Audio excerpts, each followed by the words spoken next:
तो इस तरह के बहुत से प्रमाण दिए कि इंसान अपने अवगुणों को नहीं देखता, दूसरों में दोष निकालता है। और ये खास बात होती है कि चोर को चोर दिखाई देते हैं और दुष्कर्मी को सभी दुष्कर्मी दिखाई देते हैं। जैसे एक चोर आकर के एक नेक व्यक्ति के घर पर रुक गया, राह चलता अतिथि बनकर। अब उस नेक व्यक्ति ने उसको एक नेक अतिथि जाना, क्योंकि वो स्वयं नेक था।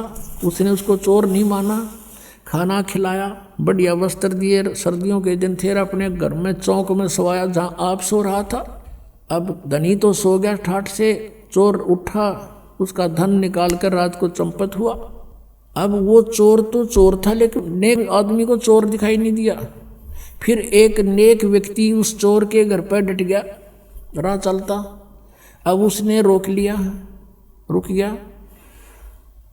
अब वो नेक व्यक्ति था, सामने सो गया उसके घर पे, और वो सारी रात जागता रहा।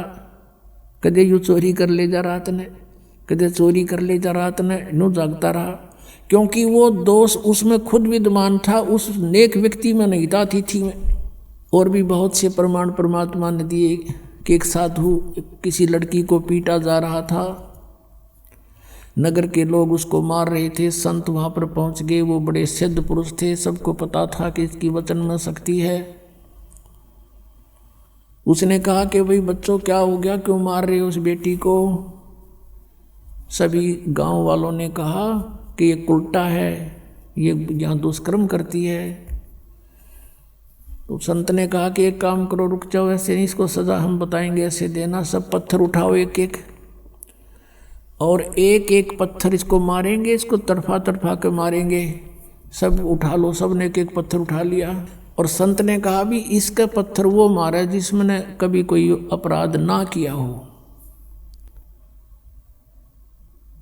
जिसके मन में ये दोष ना हो, वो करे इस काम ने, नहीं तो यहीं भस्म हो जाओगे। एक के हाथ में पत्थर ना रहा और छोड़ कर दूर जा खड़े हुए। परमात्मा ने कहा, अरे कुछ तो सोचो निकम्यो, ये अकेली दुष्कर्म करती थी या तुम्हारे गांव का भी था कोई? नीचे मुंह कर लिया, उसको क्यों नहीं पीट रहे तुम? तो कहने का भाव ये पुण्यात्माओं, हम जब भगत बनाएंगे, परमात्मा के मार्ग में चलेंगे, तो इस तरह की सांसारिक बाधाओं से भी हमने निपटना होगा और प्यार के साथ, इस ज्ञान के साथ हमने आगे बढ़ना है। अब वह लड़की आने लगी, लेकिन इतना ज्ञान सुनकर भी बुद्धि भ्रष्ट व्यक्ति उसी तरह व्यवहार करते रहे उस बेटी से। परमात्मा की आत्मा दुख पाई कि ये दुष्ट अभी समझे नहीं मैं क्या कहना चाहता हूँ। अरे जब इनके इतने कष्ट थे, सब सोच जिक्र करा करते हैं, भगवान हमें ऐसे सुख हो गया, मुझे ऐसे सुख हो गया, आपकी दया होगी, हमारे तो बुरा हाल हो रहा था, आपने बसा दिए। और आज स्वयं ये प्रभु पा के गए यहाँ पर अरेंजमेंट करने वाले। तो परमात्मा ने क्या किया, वह लड़की को बहुत तंग करने लगे। तो परमेश्वर क्या करने लगे, उस लड़की के घर पर जान लगे, बेटी मैं आऊँगा वहाँ तेरे घर पे। अब वो बदनाम क्षेत्र, और वहाँ कबीर परमेश्वर जावें, और चौक में बाहर चारपाई लगा ले, आंगन में मेन गली के ऊपर गेट, वहाँ सामने चारपाई लगा कर बैठ जा, लड़की बैठ जा सामने, लड़की के पैरों पे पैर रखकर वो पैर दबा, और परमात्मा उसके सांथलों पर पैर रख कर बैठ गए। और वो चेले जार ने देखे, खे दे ही जा, और भी बताऊँ, कहा जा दिखाऊँ तेरे गुरु जी के कारनामे। अब कहने का भाव यह है कि परमात्मा ने सोची या सुर अच्छी ना होती, लाइन का एक कब परीक्षा कर लो, किसी एक भक्त रह रहेंगे, उनको समझ चुके थे कुछ हद तक आदरणीय रविदास साहिब जी, और वो ज़्यादातर कबीर साहिब के साथ ही रहते थे।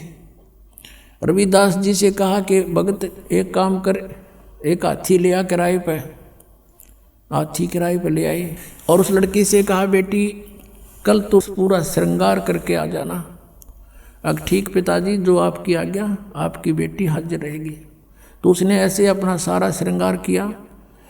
और परमात्मा कबीर जी ने क्या किया, एक बोतल में गंगा जल भर लिया, सफ़ेद बोतल में, लड़की को बिठा लिया बीच में, और हाथी के ऊपर रविदास जी को बना दिया ड्राइवर यानी पीलवान, और आप बैठ गए पिछले साइड में, और लड़की के कंधे पर हाथ रख लिया, आधा लटके न्यू आगे ने चेस्ट की तरफ, और एक हाथ में वह गंगा जल और बोतल पीवे न्यू, और उस लड़की न्यू करे उड़े बैठे बैठे।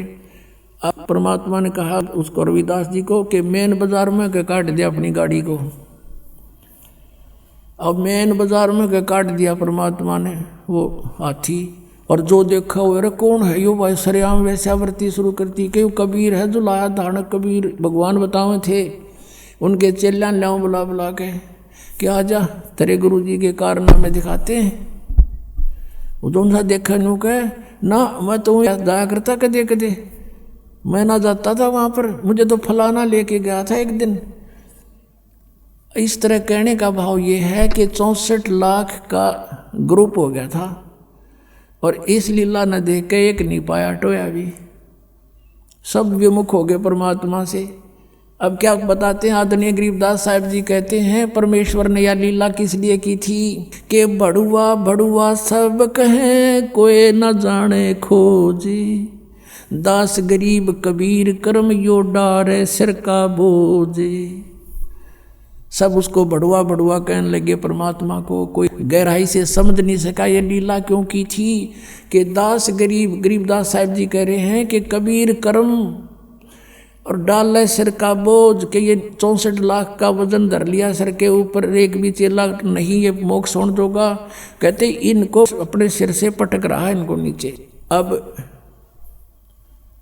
परमात्मा उनसे कहा करते थे कि जब तुम्हारा विनाश होया पड़ा था, किसी को कोई दुख था, किसी को कोई दुख था, जब तो मैं भगवान था और आज मैं शैतान हो गया, इतनी बुद्धि काम करती है तुम्हारी।